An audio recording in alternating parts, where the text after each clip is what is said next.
Jagrata, Jam Masters. When you do Hatha Yoga, people think that's what yoga is, but it's not. One of the greatest things you learn is how to relax through disturbance. If you're doing Hatha Yoga properly, it's a stretching. And there are certain muscles or postures that are not all that totally comfortable. And you're always taught, any yoga teacher will teach you, relax through the disturbance, relax through the pain. Don't push it, don't hurt yourself, but just relax. And you'll find that if you relax, each time you relax, you can go a little bit deeper into the posture. Now, I don't teach Hatha Yoga. I used to do a fair amount. I don't do a whole lot now. But what it taught me was how to relax through disturbance. And that is the essence of your spiritual path. If you learn anything from those postures, it's how to say, I don't want to be in this posture. There's something inside of me that wants to get up. It doesn't want to do this anymore. And you relax. And then it talks quieter. Then it starts again, and you relax. And then at some point, you start feeling the beauty of the Shakti flow, of an energy flow, of the release of tension. And then the flow of energy can get you high, can intoxicate you, which is why yoga is the highest form of exercise, because it's not just for the muscles or the structure of the body, because you're relaxing through the disturbance, through the tensions. You're letting go of blockages. You're learning to do this. But that is to be used inside, not just outside. That's what you really learn, is okay, I can do these postures, I can relax, I can be good at touching my toes or doing different asanas, different things. But when I get up, somebody looks at me and says, well, you didn't do that right. I did so. I did it right according to the book. And right away, something jumps up inside of you. That's where the relaxation makes a difference. And that's where the rubber hits the road. If you're not dealing with that, the inside asana, the inside relaxation, the inside release of tension, you're not going to grow spiritually. You may look like you are. You may glow a little bit and look healthy, but you're not going to grow spiritually. Just like if you sit there and do the asanas and every single time they start to cause some sort of resistance, you stop. Nothing's going to happen. In weightlifting, they say no pain, no gain, don't they? All right? I really focus on what we've talked about some. They do say that, don't they? In other words, if you're not pushing the muscle beyond its level of comfort, it's not getting stronger. Now, if you push it way past that, it gets hurt.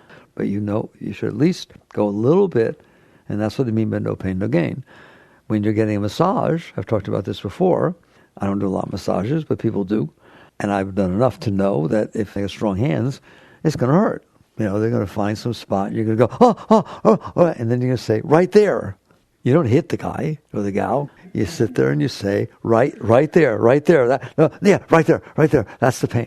Right or wrong. Well, why are you doing that? I thought you didn't like pain.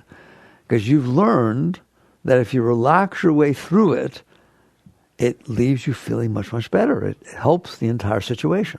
You don't get a massage because it just feels good all the time. It's not doing anything. It's basically you're trying to release tensions, release things. But in order to do so, there's going to be pain. There's going to be disturbance. Except you like that disturbance because you know it's going to make you feel better. Okay? You learn to actually like it.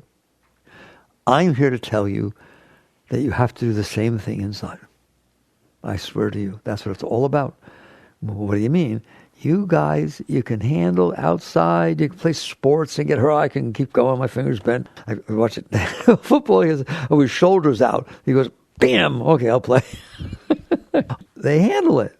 You need to do that inside. And we're babies inside. Even they're babies inside, okay? You have this big macho people and they can't handle their heart, they can't handle their emotions, can't handle a single thing.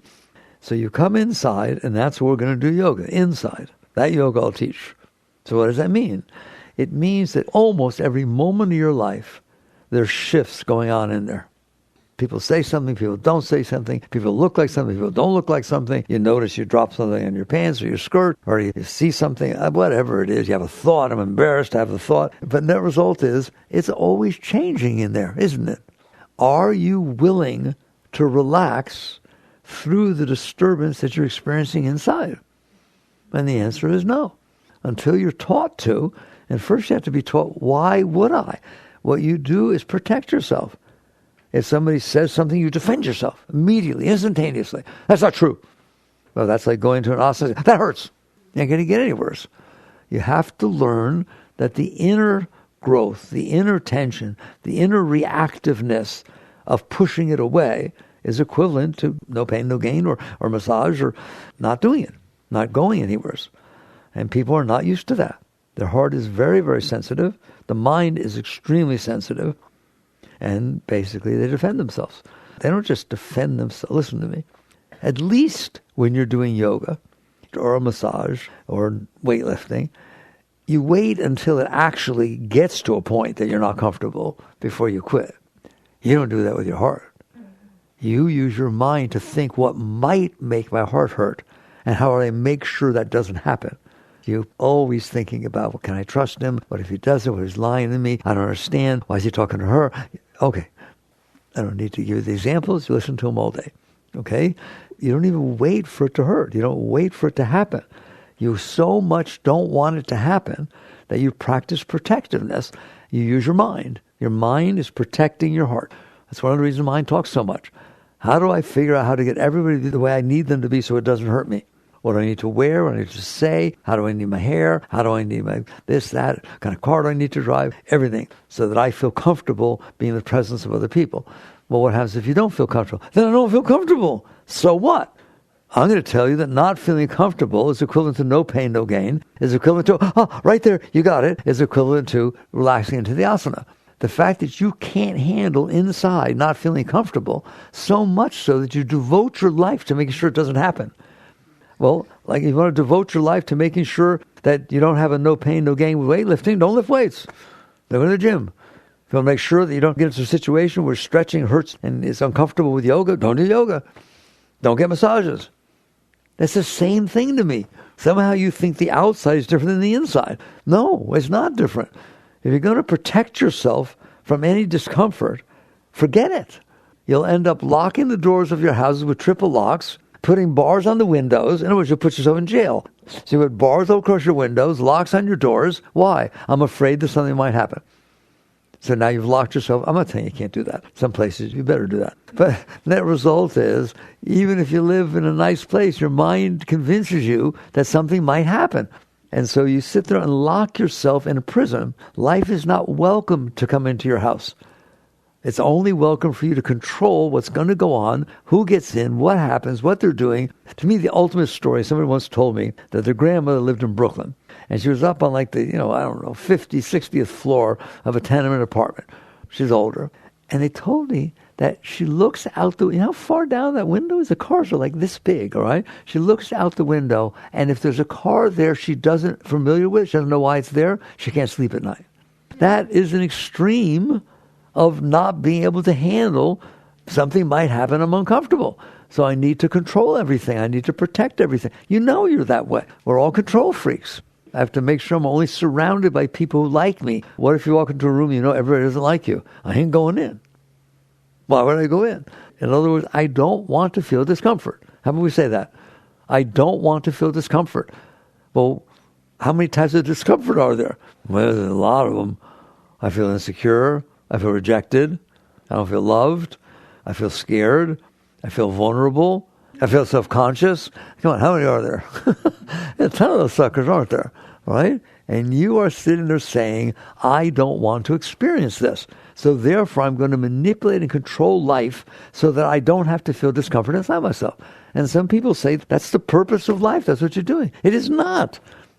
It is not the purpose of yoga to not get in a posture that you have to stretch. It's not the purpose of weightlifting to never get to the point that you're building your muscles. You know that's not the purpose of those things. You would never think that was the purpose of those things.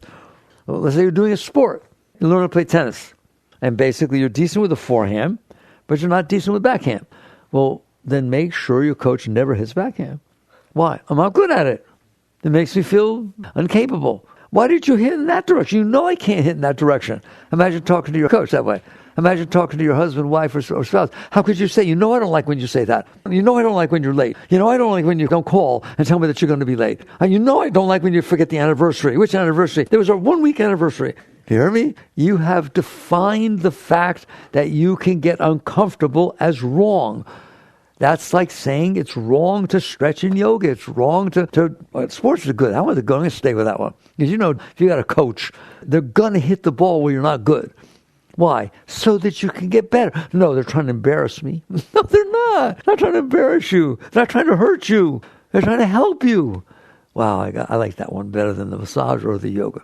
Because you got that one, don't you? There's no one that doesn't want to get better at the sport that they're trying to get, and they only get better by working where they're not good. It doesn't do any good to hit me forehand if that's my strong point. Okay? So basically, I'm telling you, this is a sport inside yourself. You're playing a sport. What's a sport? Life. Who's your coach? Life. You hear me? You don't need a life coach. You have a life coach. It's life. Life is your life coach. It's going to do things that hit your stuff. That's equivalent to it's going to hit backhands when you're not good at it. Well, by the way, let's define stuff for a moment. In all the books that I wrote, I tried to just use the word stuff. And Karen says, no, you can't use stuff. Okay, you got to be more explicit. Your blockages, your this. I like your stuff. You got stuff in there? You got stuff in there. You know just what I mean when I say stuff. What is the stuff? The stuff you're not good at. All right? I'm not good at meeting new people. And you think, that's who I am. I'm someone who's not good at meeting new people. I'm someone that can't hit backhand. I'm going to stay with this one. I'm sorry. All right? That's who I am. Do you play tennis? Yes, but I'm someone who can't hit backhand. Do you like relationships? Yes, as long as the person talks to me the way I want to talk to and dresses the way I want them to dress and acts the way I want them to act and always does what they said they were going to do and never disappoints me and doesn't hurt me. When it hurts you, doesn't ever do anything I'm not good at. Well, no, they did it. No. The coach, it's the coach's fault. He hit me at the backhand. He forced it to the backhand. No, it's your fault for not being able to hit the backhand. It's not the coach's fault that he hit the backhand to you. It's life. It's tennis. You got to hit everything. Okay? It's not the person's fault that they were going about their business and you couldn't handle it. Now, I don't have to go to the extremes. If they pulled a knife and a gun, I understand that. Let's just stay within the realm of everyday life. All right? We can go further out later if you want to. But at least everyday life, it's hot out, somebody didn't call on time, you got a flat tire, and you're late, the light turned red, and you really wanted to get somewhere. You're following somebody, said, follow me, and they passed the light and you had got caught on it. Your mind can't handle that. What am I going to do? I won't find my way. Why didn't they stop? What kind of stupid thing is that? What can I do? Life. Anybody got it? Life. Don't go extreme with me. Stay with everyday life. You can't handle it. For the same reason that when the coach hits the backhand, you can't handle it. Why? Because you didn't build and practice your backhand. You didn't get good at what you weren't good at. I see the inside as exactly the same. You're not good at handling life, are you? And because you're not good at handling life, you have to make sure that what you can't handle doesn't happen. How do you do that? You manipulate. You pay the coach. Look, I've been paying you. I'll double your salary if you don't hit backhands to me. Because I get embarrassed. There's other people practicing. I don't like what happens. You know I'm not good at backhand. Why did you hit it there? Wow. You know I can't handle when you said that. You know I don't like when you wear that shirt. It reminds me of my ex-husband, all right? He used to wear a shirt like that. I told you, don't do that. I like the line that says, you know that we don't talk about that around your father. Anybody with me? I'm trying to take what is normal outside that you'd laugh your head off if somebody did that, and you realize you're doing it inside. Because you're not good at handling the fluctuations of your heart or the fluctuations of your mind. Oh my God, you said that. I couldn't sleep at night. It just drove me crazy. Why did you say that? Wow. It doesn't matter what they said. Like maybe they said, you do understand that someday you're going to die. Well, I mean, what are you bringing that up for? You know I'm not comfortable with that, all right? I have a whole bucket list, and I haven't even started to fill it in yet. I can't even, now I'm scared to go to bed because I might die. Wow. You know what I call that? Neurotic. That's what that is. So now let's get a little more positive. You are exactly like the person learning tennis that isn't good at backhand or slam shots or whatever it is, or serves. You can learn. Well, why would I learn? I'm good at forehand. I'm not even going to answer that for you. Because you ain't going to play tennis if you're only good at forehand. Sometimes my serves are so fast, nobody can get them back. They're aces. 1 in 20, one of my serves. I'm good at tennis. No, You can hit one of 20 serves in, all right? You better learn backhand. You better learn hit returns. You better learn everything if you want to be good at something. It is exactly the same inside. You're playing a sport inside. You're playing tennis with life. What do you mean? Life hits balls at you, doesn't it? All the time. These things are coming at you. Certain ones of them you're supposed to take care of. It's called your job. If you're a doctor, a patient comes in, you help them. If you're an accountant, you do numbers. These are what we call your dharma. That's not personal. That's your job. And you're supposed to do the best you can at your job. And if it requires planning, you plan. So it's not that you don't use your mind. The problem is when you're not okay handling yourself. It has nothing to do with the patient or the accounting or the client or rocket science. It has to do with me in here. I can't handle my own heart. And I can't handle my own mind. And therefore what I'm doing is manipulating the environment around me so that I don't have to handle my heart and my mind. It doesn't feel good when my heart hurts. It doesn't feel good when I get scared. It doesn't feel good if I feel insecure. It doesn't feel good if I don't feel trusting the person that I've opened to. It doesn't feel good, and I can't handle it.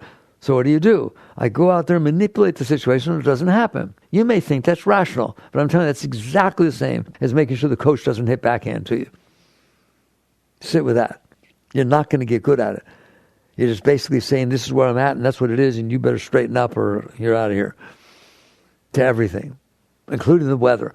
That's so humid and stuff, and I'm going to move out to Arizona. But there's rattlesnakes. Why'd you have to say that? I don't like snakes. You're neurotic. You're neurotic because you can't handle yourself. Well, guess what? Just like you can learn, you don't have to learn to be a tennis pro, but you can be better at backhand than when you first started. Can't you? How? Practice. By doing techniques and practice that help you do better is the same thing inside, and that's what spiritual growth is. Yes, meditation helps. Yes, you're going to hang out with high people. Yes, you can do mantras. Yes, you can do all the things that are very useful. When it's all said and done, if you're not doing what I'm talking about, you're not growing. I don't care if you can go somewhere to get high with a weekend meditation or get Shaktipat or do something like that, all right? Yeah, you can do all kinds of things or have visions. If you're not doing what I'm talking about, you're not growing. So you can go watch tennis movies all you want. You can watch McEnroe or somebody else play wonderful tennis. Borg, oh, look how good he is. It makes you feel good. Oh, that's just for watching it. You ain't doing it. You need to come in here where the rubber hits the road and say, my job is to learn to hit backhand. And yes, I'm going to feel weird and embarrassed because I can't. Okay, that's part of handling. If I can't handle the fact that I'm on a court with other people and I'm the worst one hitting backhand and I can't handle that, I'm not going to get good at backhand. So I better be able to handle what's going on inside of me so that I can perfect myself, so that I can grow, so I can be greater than how I am right now. How do you do that? You do it the exact same way as yoga relaxes through your asanas. Something comes in and you notice it doesn't feel good. And you notice the tendency to react, to defend, to close, to jump, to do something because it doesn't feel good. And you think not feeling good inside is wrong. That is like saying not being able to hit the backhand is wrong. It's not wrong. It's a state of affairs you need to get better at. Or not being able to go into the asana very deeply. It's not wrong to feel that stretching, to feel that pain. So first you get over that concept that it is wrong to feel any disturbance inside of you. It is not wrong to feel disturbance inside of you. And if you blame it on the person, place, or thing, including the sun or rain, makes you feel disturbed sometimes, doesn't it? It's so humid, I can't breathe. Oh my God, it's pouring rain. I have to get out of the car. I'm going to get wet. Woo, that's a killer, baby, getting wet. Okay? So, but basically, you can't handle it. So first prerequisite to spiritual growth is stop thinking that to have something that happens that disturbs you inside means it was wrong. It means you have not learned to handle that thing. And really, it's not that you didn't learn to handle the thing. You didn't learn to handle the disturbance that the thing created. If somebody comes up to you and hugs you and kisses you, and you like them, that's a wonderful experience. Somebody comes up to you and hugs you and kisses you, and you don't even know them, and you think they're disgusting, you call the police. It's you who decides how you're reacting inside. And what you're saying is if the reaction inside is uncomfortable, it's wrong. Instead of sitting there saying, oh, I got some work to do in here. Oh my God. That is what a spiritual person says. I got some work to do in here. I'll worry about the situation in a moment. Maybe I need to deal with it. Maybe it was out of place. But I need to be able to handle things That's the next main line we're going to talk about. I can't handle this. I can't handle this. Let's go slower. What does that mean, I can't handle this? You know what it means? I can't handle this. It means you have no right to be in the situation. I can't hit backhand. I can't handle this. Same thing. I'm not good enough within myself to be able to deal with this situation. Whoa, I'm going to be serious with you. Isn't that what it says? If I can't handle it, it means you can't deal with it. Because what does handling mean? I can handle it. I can deal with it. I can be there and improve the thing and do better and help and do whatever it is. I can handle it. You go drive past an accident and somebody's hurt and there's blood. I can't handle the sight of blood. Well, then you're of no use. You can't help the person, can you? Because you can't handle the sight of blood. It's the same thing with everything. If you say, I can't handle this, then you can't. And therefore you're of no use. Not dissing you, we're putting you down, all right? But you're of no use because you don't belong there because you can't handle it. Okay? So basically, ultimately, it's not that you can't handle the sight of blood. That's not true. You can't handle what you feel because of the sight of blood. If you felt excited that you get to help somebody because of the sight of blood, then I can handle it. You can't handle yourself. That's what you can't handle. You can't handle what came up inside of you, the reaction of your heart and of your mind. That reaction you can't handle. In other words, you can't handle yourself. So at some point, you understand spiritual growth is about changing that paradigm. Always. It's about changing that paradigm, growing, becoming a greater being, not great enough to control and manipulate everything around me so I don't have to deal with me. It's about dealing with me, not dealing with everything else, unless it's your job. I draw the distinction between impersonal and personal. Impersonal means I'm doing it because I'm supposed to be doing it. Personal means I'm doing it because I can't handle it. Either I want it so badly that I'm getting weird, or I don't want it so badly that I'm getting weird. That's how you tell it's personal. You're getting weird. Okay? That's what personal means. It means if it happens one way or another, I get weird. Oh my God, don't leave. I love being with you. Oh no, don't. Oh my God, please tell me you'll be here for. Okay, you're getting weird. All right. I couldn't sleep last night. Why? I missed you so much. You're getting weird. Okay? Or, oh my God, I can't believe that happened. I can't believe you said that to me. I couldn't sleep last night. I was so disturbed. You're getting weird. Fear and desire make you weird, don't they? Come on. All right? And people say, no, if I'm getting what I desire, you get weird even then, all right? But basically, you think desire is so great? I want you to desire something with all your heart. It's so beautiful, all your heart and soul. But he lives over in Europe and you can't go there. How you doing? Oh, my heart hurts so bad. Well, I thought you liked desire. No, only if I'm getting what I desire. Well, how often does that happen? It happens some. And by the way, you even get weird there. You change everything. You leave your family. You leave everybody. You sell everything out. Oh, my God. So what does it boil down to? It boils down to things happen, tennis balls come at you, and you react. And your tendency, until we have this talk and you really get serious about spiritual growth, is to say, no, I can handle that. Therefore, I'm going to make it not happen ever again. Go sleep on the couch for 2 weeks. It's basically, I am going to manipulate, train like a dog. All right? So, and I tell you, I keep going back. It's like telling your coach, don't you hit me backhand. You know I'm not good at that. I can't handle that. All right? So now what do? You take a look at it and you say, all right, it's true. I'm very sensitive. My emotions are sensitive. My mind is sensitive. And I can't handle things very well. Certain things. I can't handle them well. Some people can't handle their emotions. Some people can't handle their thoughts. Some people can't handle both. All right? Net result is, if you can't handle the shifts that go on in your heart and in your mind, you're going to try to control and manipulate everything in front of you to try and make it so you don't have to. Now that may sound rational to you. If it does, you come to the wrong place for the wrong lecture. Because that's the same as saying, I can't hit backhand, don't hit it there. So what do you do when you catch on? And you sit there and say, the purpose of my life, not of this relationship, not of this job, the purpose of my life is to grow inwardly. Evolution has taken place pretty good on your bodies. Compared to any other animal, your body is pretty perfected. You may not run as fast as a cheetah, but they can't travel to Europe. You are just amazing. You're amazing what your body's capable of doing, including your mind, which is very evolved and can build airplanes and rocket ships. What other animal can go to the moon if you didn't take them there? Nothing. You have a phenomenal gift of this phenomenal evolved body that went through evolution and gave you this. Inside, you're not so evolved. What did Darwin say that evolution was? Survival of the fittest. Adaptability. That's what evolution is. Adaptability. You adapt real well to a lot of different situations? No, you control them so they don't happen. So this is the evolution that's taking place once you have taken human birth. You took human birth, and now it's about evolving inwardly. All right? And I spent this entire part of the talk letting you understand we're not very evolved inwardly. You think you are because you have the power to control and manipulate. That is not evolved. What you're doing is avoiding your evolution. I can't handle something, so I'm going to make sure it doesn't happen. That's not adaptability.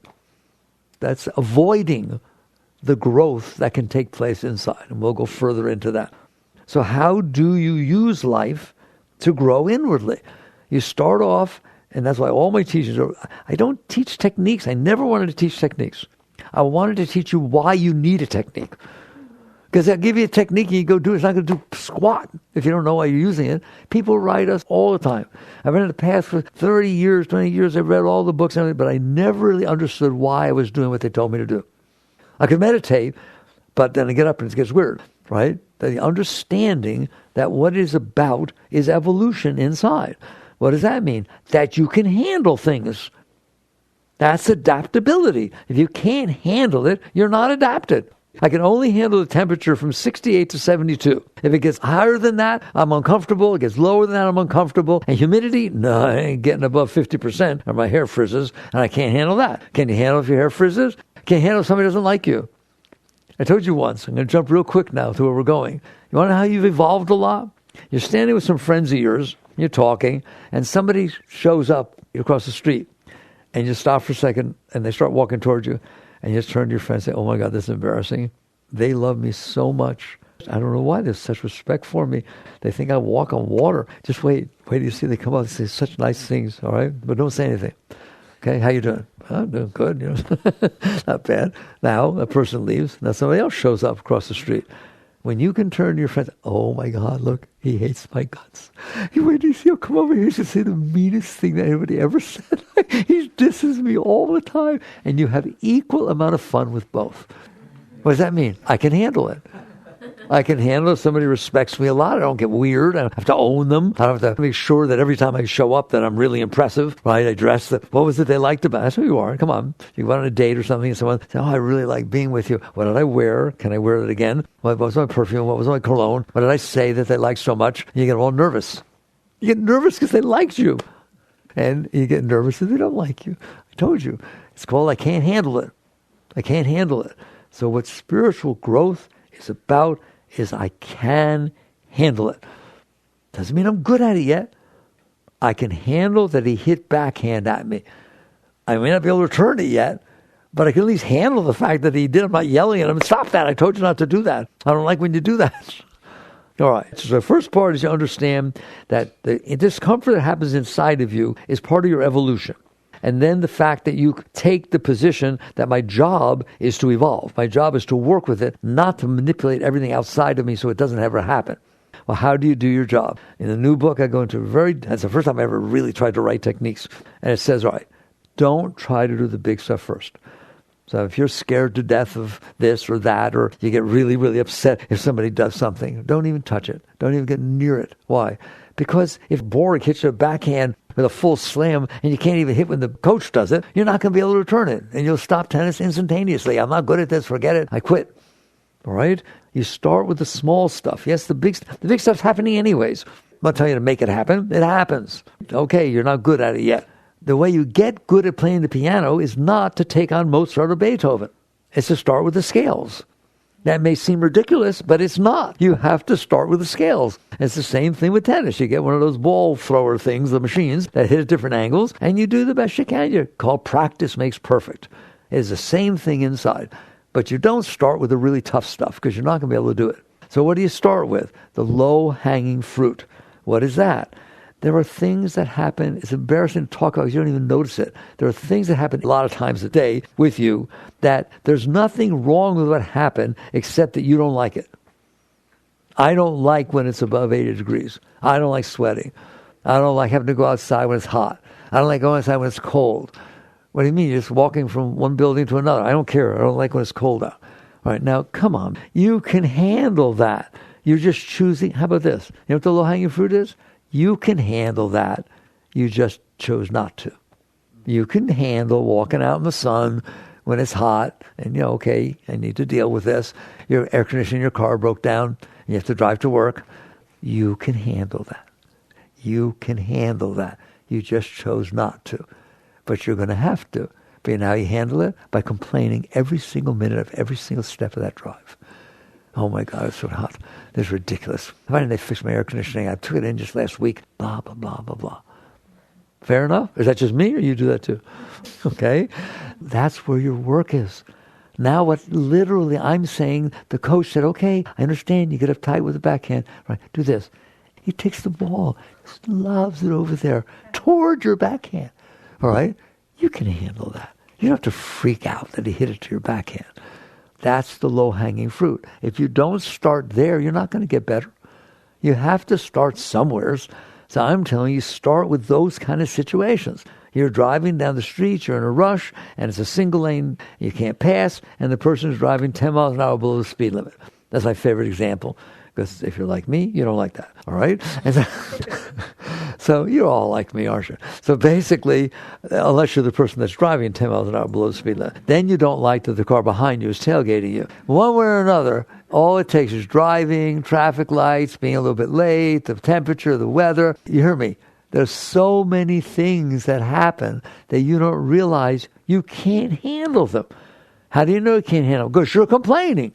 You don't complain about what you can handle. You complain about what you can't handle. So you have to start somewheres to change, to grow, to practice. And I'm urging you, and I'm telling you, it matters. It's the most important thing you can do at that stage of spiritual growth, to say, all right, come on, this is silly. I can handle this. Wow. You now changed the game. You said, I can handle this. Now, how do I handle it? Relax. Exactly the same as what you do in the yoga posture, exactly what you do in the massage. Okay, come on. Who says it's going to hurt there because you got some stuff there? I can handle it. Good. I'm going to handle it. Try to relax. Don't tense against it. That doesn't help. You are capable, aren't you, of understanding that you try to relax that area. You do the same thing inside. Exactly the same thing every single time. You sit there and say, okay, I can handle this. This is ridiculous. At least I should be able to handle this. It's crazy. All right? There's a line in the new book. The moment in front of you is not bothering you. You are bothering yourself about the moment in front of you. Well, how about we stop it? There's the answer. Well, what's the technique? Stop it. Take a different attitude in there. I want the practice to be able to handle these minor, minuscule disturbances. They're only disturbances because I said they were. I said I don't like it. Now, therefore, you get disturbed. All right? I like it. I like it. I don't want to go to work on time. I have to do this stupid thing, and they'll give it to somebody else. Oh, my God, this is great. I was caught in traffic. All right, now how do you feel? Wow, wonderful. I love it. Don't turn in front of me. Say, oh, God, keep going. Go off the road. So it's like, it's just you've decided you don't like it, so it bothers you. That's where I want you to work. I tried to explain in the new book exactly. The way you can tell it's low-hanging fruit, you know how you can tell? If you let it go inside, there's nothing else to do. There's no one to talk to.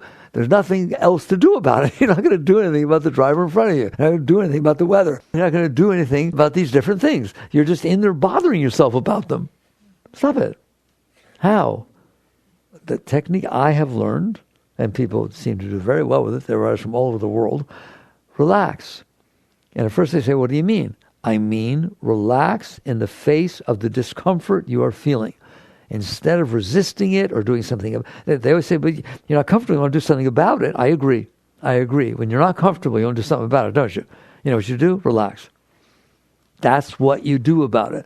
Not argue, not fight, not complain. Relax. And then they say, but it won't relax. I've been through this. I've been doing it for 50 years, right? I know all the things. It won't relax. What you're trying to say is there's a part of me that is getting uptight. It won't relax. I didn't tell it to relax. Uptightness doesn't know how to relax. I told you to relax. You is in there noticing that it's getting uptight. You're in there, aren't you? You're telling me it got real uptight. My stomach got tight and my heart started to hurt. How do you know? Because I'm in here, stupid. Good. That's who I want to relax. I want you to relax. You who would have used your inner hands to push it away or do something about it, relax your hands. You have inner hands in there, don't you? You push stuff around in there, don't you? Push emotions away and hold on to them, push thoughts away. Okay? Relax those hands. Relax those arms. That's what I'm talking about. Don't try to make the thing that disturbed you outside not happen, and don't try to make the disturbance that happened inside. That's just a habit that you have to be disturbed about that. You relax. And what's going to happen is you're going to find out that you gave room for what was getting disturbed to pass through. All kinds of things pass through. The white lines pass through, the trees pass through, the other cars pass, right? Like 99%, I usually say 95, maybe it's 99% of every single thing that comes into your senses all day passes right through. Look at how much you look at, but only the little things bother you. So let it pass through. And when it does, now we'll go to the next level. At some point you realize, why am I getting uptight about these stupid things? Why did he get uptight if he's 10 minutes late? Why did he get uptight if when he calls he doesn't sound all excited to talk to me? Why do I have all these things? Okay, now we're ready to go to the next level. The shallowest thing to do is to say, I can't handle it. I'll manipulate the outside so it doesn't happen.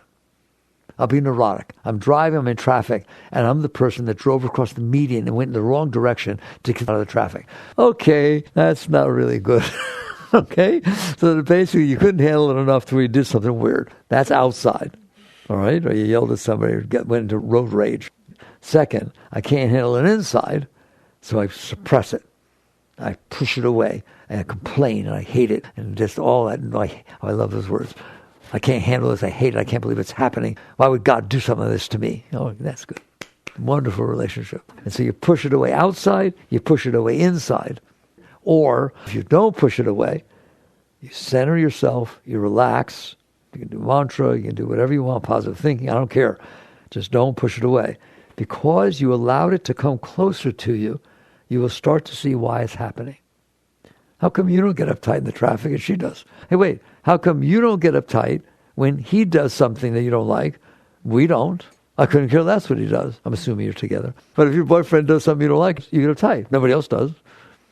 How come you do? It's actually a rational question because you have stuff going inside. You have predetermined that I have a certain way I want this person to act. We don't even know the person. We don't care how he acts. We don't care if he forgets your anniversary. It doesn't bother us at all, does it? Well, maybe you grew up in a household where nobody did things with anniversaries. It doesn't have to bother you. Or maybe you grew up in a household where your mother told you, if he forgets that anniversary, get divorced. That means he doesn't love you. That's how you tell if he loves you. Okay? In other words, you stored stuff. Now we're getting to the bottom of this. You stored stuff inside of you based upon experiences you've had in your life that made you like certain things and not like certain things. That made you sensitive about some things, not sensitive about the others. You're not born that way. It's not genetics. B.F. Skinner, the psychologist, said, man is the sum of his learned experiences. You're not the sum of your learned experiences. You're the consciousness that is noticing that your heart and your mind and your entire psyche are the sum of your learned experiences. Can they change? Can you sit there and have a terrible relationship with somebody, you don't even want to see them again, and then something happens and all of a sudden you like them? Yes or no? Or more likely the other way around. You like them a lot, they say one thing, you find out one thing about them, you don't like them anymore. Yeah. All right? Sum of your learned experiences. If you didn't have that one experience, you'd think differently. I've seen people change their entire relationship with their family, with this, with anything, with their ex-husband. They had a terrible divorce. All of a sudden, it happens. People actually remarry. I know someone got remarried 3 times to the same person. Don't you laugh. It's true. Well, what's that all about? You get to change your mind. You had a different experience. So something changed how you were looking at stuff. So it is not predetermined. It's not a pattern in there. You're programmed by your past experiences. And so you start noticing, that's why the reactions are the way they are. You can't see that when you're manipulating, controlling, you can't handle it. Like if you can't handle, I hate to have to go to this level, but I want to this time. If you can't handle that a backhand shot came at you and you freak out and you start yelling, I can't do that. You'll never see why you can't do it. And you'll never get better. If all of a sudden, okay, you calm yourself down, come on, there's a lob, and you see that your arm gets tense, that there's this reaction. And all of a sudden, because you bothered to be there, you can see what's happening. Well, that's the same thing inside. And you start to see that the reason all these reactions and closings and openings and stuff are taking place in the heart and mind are because I've decided how I want things to be. Haven't you? I have a self-concept. I have an ego. I have a self-concept. Based on all the things that ever happened to me, I decided what I want to happen and what I don't want to happen. Is that just me again, or you got that stuff? Of course you do. That's what the ego is. The ego isn't a thing. It's a mental pattern that you built as your self-concept. I'm the person that likes this, and I don't like that, and I don't like this, and I like that, and I can handle this, but I can't handle that. You got it all going on there. You got it all figured out. If something happens that doesn't match your self-concept, I can guarantee you don't feel good. If something happens that does, you like it. So it's just that you built this model inside your head and your mind, and if the world unfolds in a way that doesn't match it, you get upset. And so you start to see that, but see with the small stuff first. You start seeing that because the light changed, the person driving this way, or something didn't happen the way you wanted. That's what you'll see. That's what you'll see. Something happened. Can you see this? A ball got hit at me in a way that I didn't want it to. How you doing? Terrible. A ball got hit at me in a way that I really, really didn't want it to. How you doing? I can't handle it. A ball got hit in a way that I'm really good at. I'm looking forward to. I wish you'd finally hit it that way. How you doing? Great. You did that. The ball didn't do that. Same ball hit to a different person or hit to you at a different day has a totally different reaction. You did that. It's like, okay, you had a bad breakup with a relationship, and then you met somebody and they said something to you. And you literally said, I cannot handle that today. I've had enough. Wow. You could have handled it yesterday? Sure, but I can't. Are you hearing how real the rubber hits the road? Are we talking right there where the rubber hits the road? That's where your spiritual growth is. You have to be willing to sit there and say, at some point, I need to work with this. And then you'll see that the reason the reactions are the way they are is because of past experiences. All right? Well, I don't want my past bad experiences being brought into my everyday life to make a mess of me. Like things happened when I was young that were not comfortable. I got embarrassed in school. I didn't get the part I wanted. People laughed at me or whatever. I was bullied when I was 6 years old. Well, I'm 50. I do not want that to be running in my life. They say that. Oh, he's that way when he was young. His parents did this.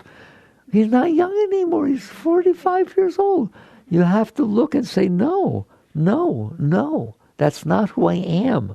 That was something I couldn't handle in the past. It's not happening anymore. Therefore, it should not be affecting my emotions and my thoughts. But it is. Why? Because you stored it in there. Now we got to the bottom line. Because you stored it in there. No, it was terrible. It got scarred in me. There is no such thing. There's no rock in there. There's nothing solid in there. Your body's solid. Physical things are solid. That's not solid. That's just pure energy in there. The only thing solid in there is your will. And you resisted the event. Therefore, you created a force that fought the event. Therefore, it left marks on the will. I'm telling you, you're riding on water until you freeze the water. Everything comes in like everything else. It passes through your psyche and moves on to pour into the ocean of your being. That's called a pure experience, isn't it? Be here now. It just passes right through. You become greater because you had the experience. It fed your soul. You do say that. You stand in front of a beautiful sunset that you didn't expect to be there. You turn the corner. Oh, my God. Magentas and orange thing. It's a spiritual experience. Everything's a spiritual experience. There's no difference between that sunset and anything else in your entire life. I know you won't believe me. I now went to the extremes reasonably, okay? In truth, nothing. But I'll give you the reasonably. That's good enough for me, all right? They're all God experiences. They blow your mind. Why? Because you let them in. Because you didn't block them. What if somebody just went through a situation where their girlfriend or boyfriend dumped them? They went out for this beautiful sunset, and it was so beautiful, and their heart was wide open, and all of a sudden the person turned and said, oh, this is a good opportunity for me to talk to you about something I want to talk about. It's over. I found somebody else. I just didn't tell you, but it's a serious relationship, and goodbye. Now, 2 weeks later, when you turn the corner and see a sunset, you get depressed. Do not you dare say it is the outside causing these things. It is the dance between the outside and what you have done inside yourself. And eventually you catch on that I am the only thing solid in here. And if I resist an experience, it leaves a mark. Not on my psyche. It leaves a mark on the place where the will hit that experience. Well, what do I do about that? Let go. Now you got my teachings. Maybe you've heard me say let go once in a while. You let go. What does that mean? You let go of resisting reality. You let go of saying my past scarred me. Your past did not scar you. You couldn't handle your past, so you held it inside of you, and that made a mess. If everything that ever bothers you is stored inside of you, you're going to be bothered. So your choice is either defend and protect yourself, protect the junk you stored inside yourself so you don't get hit, or decide one way or another, I'm getting rid of this stuff. When? Now. As much as I can, but not the big stuff. Don't take on the big stuff. You hear me? How do you know it's big stuff? Truth, I used to teach this, right? You won't know that it happened. You will just have reacted unconsciously, and it just would have happened and swept you away. That's wonderful. That means you're going through that experience, okay? But the little stuff, I want you to work with the little stuff, the low-hanging fruit first. Can you handle this? What if somebody put a gun to your head and said, can you handle walking outside for 30 feet when it's cold out? Yeah. What if somebody offers you $7 million? You walk across that street when it's cold out, give you $7 million. Okay, let's go. In other words, you are capable of handling it. You're telling yourself you're not capable, but you know you're capable. Those I want you to work with. That the only reason it's bothering you is because you said it did, because your past experiences or whatever you built inside yourself. And now I want to grow. I don't want that to be inside of me. I don't want to let that run my life. I don't want the garbage that happened to me in the past that I couldn't handle run my life today or tomorrow. How about you? My option is relax through it. And you just start saying, I can and I, Pastor used to say, I can and I will. He used to make them yell that out. You have to make them yell out, I can and I will. I can and I will. Whoa, okay. I can and I will do what? Handle walking across the street when it's cold out. Handle the fact that the coach hit a backhand. Okay, we'll learn to do it. And let me tell you something. Once you learn to do the little ones, all of a sudden something a little bit bigger happens. And guess what? Because you played the scales, you can play Twinkle Twinkle. You couldn't play Twinkle Twinkle before. So as you learn, it becomes easier and easier to apply the techniques that you learn to do. The relaxation, the letting go, the positive affirmation. Use whatever you want. And you will learn then when the bigger thing happens, it will start to pass through until eventually. I told you, somebody once said to me, I remember the first time they said it, that I think that I've noticed what it means to grow. I was at work, and until I drove away and leaving, I realized something happened at work that used to bother the heck out of me. I didn't even notice that it happened. I looked inside and said, hello, nothing happened. It didn't react at all. That's growth. In other words, I could handle it. So much so that I didn't even notice it. That's what I want you. If you practice the little stuff and keep letting go, it's important. Don't say it doesn't matter. It does matter. It doesn't matter if you feel guilty or ashamed. No, it matters in your evolution.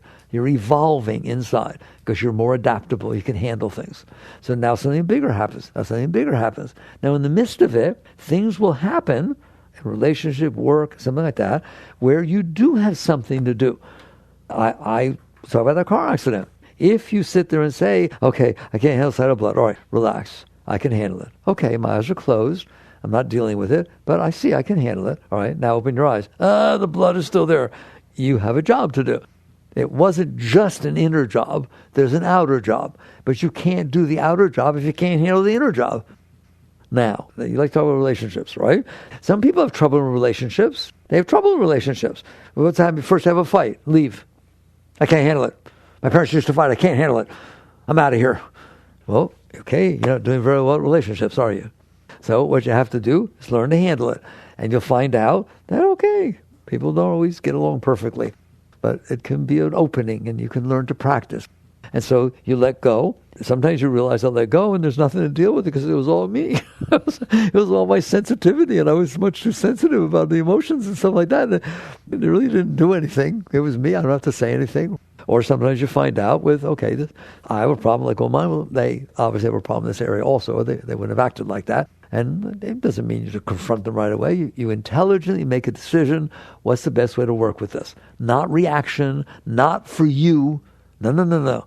What's the best way for me to deal with so it doesn't happen again? No. I've handled me. Now, is there something I'm supposed to do to help the other person? And everything you're doing is just what's best for the other person. Isn't that beautiful? Now you're good at relationships because you handle you. All right, then a bigger thing happens, and eventually I want you to come visit me with that. You can handle anything, no matter what it is, no matter how unfair it is, no matter how ridiculous it is. If it happened, it's reality. So you can handle reality. Doesn't mean you're not going to work with it. You can be an activist. People say to me, well, then no one's active. You can be very active, but not because you can't handle it. No, if you can't handle it and you're active, you're the problem. You're out there causing disturbance and trouble, and nothing good will take place with that. Even if you force somebody or a group of people to be the way you want, they don't really want to be that way. They don't understand it, and they're going to come back. It's called the law of opposites. Ramdas used to say that. The hippies create the police, and the police create the hippies. Everybody's on opposite ends, and they're causing each other to be that way. They have to deal with each other. You be the higher one. You be Gandhi. You be king. You let go, get clear. Now see, is there something I can do? I mean, Gandhi changed the world. I've been talking about him lately. He changed an entire country that was under complete control of the strongest empire on the earth at the time, basically. All right? They're one of the strongest ones. And this one man sat there and said, I can handle it. Handle what? Everything. Beat me on the head, lock me in jail, don't feed me. And I'm not going to fight back, but I'm going to keep moving forward. And that act of ahimsa, that act of what he did, literally, they left. It's amazing. But he was so high, I mean, it made me cry talking about Gandhi, that you know how he died? But you don't know. He was giving a public speech, and somebody came up and shot him. Well, that's terrible. It happens. Kennedys, both Kennedys, King. It happens, all right? And he got shot. What did he do? I talk about, you want to handle that? Did he handle that? As he fell to the ground, he pranamed to the murderer as an act of forgiveness. Literally, his last act was that. Wow. He was pretty clear, wasn't he? All right? In other words, he could handle anything, couldn't he? He handled it all the way up. No disturbance. Just, that's it. You don't have to go there. Hopefully nobody shoots you. But the net result is, we're going to stop now. You have learned the technique. It wasn't about meditation, was it? I didn't give you a mantra. Those are very good things, though. The technique is every moment of every day of your life. Are you willing to grow? Are you willing to say, this is mine, this is for me, and let go to the best of your ability? And sometimes you won't be able to, and you'll fall down, and you'll get back up. It's fine, right? You hit the ball, and a couple of times you can do backhand. One time he hits it, and you can't hit it. So fine. That means it was a good learning experience. So on this path, you're going to fall down. It's going to happen. If you're working at the edge, you're going to fall down. If you're not working at the edge, you're not growing. Working at the edge means just doing the best you can. With what? Do I have to go somewheres? No, life. Your life is perfect for your growth, period. Why? Because it's what's hitting your stuff. It didn't hit somebody else's stuff. You're sitting right next to each other. Everyone had a different reaction. You need to be willing to say, okay, it's mine. It's mine. And just relax the best of your ability. Relax your heart, relax your shoulders, relax everything. Just relax and breathe. Relax and breathe. It's going to not go away immediately, but I'm telling you, your whole life will change. Whole life will change, period, as you do this. And then you do it as bigger things, and then something's going to come up, and your mind will say, I can't handle this. I can't handle this. It's not right. I can't handle this. Who's willing to say, maybe you can't, but I can. And relax. And let go of the part that can't handle it. And your heart will get ripped out, and it will get painful. Sometimes it'll be red hot, white hot. I went past red. It's white hot. It's just the core is so hot. Don't worry, you won't get there right away until you're ready. And you just sit there and say, no, I want to go past this. I want to see what's on the other side of my weakness, of that problem. And then you'll go to the other side at some point. You get to the other side, and all of a sudden, all this Shakti starts pouring up inside of you. It never stops, ever. No matter what's going on, it's just feeding you from inside, up, through all the centers, pouring you inside. That's when real spiritual growth takes place. Why? It's so beautiful that you just rest back into it. It calls you into it because it's so beautiful. It's not will. You never use will anymore. The only will is to let go. And eventually she brings you, the great master said, oh, the river of joy lifted me up and brought me back into the ocean of oneness. That's the path, isn't it? But you tell me, that's the path, isn't it? Who's willing to grow? Who's willing to do their best? That's all you can do. All you can do is your best. Period. Your best is perfect. It's perfect. Nobody asks for anything more. but you just relentlessly do your best. Jai Gurudev.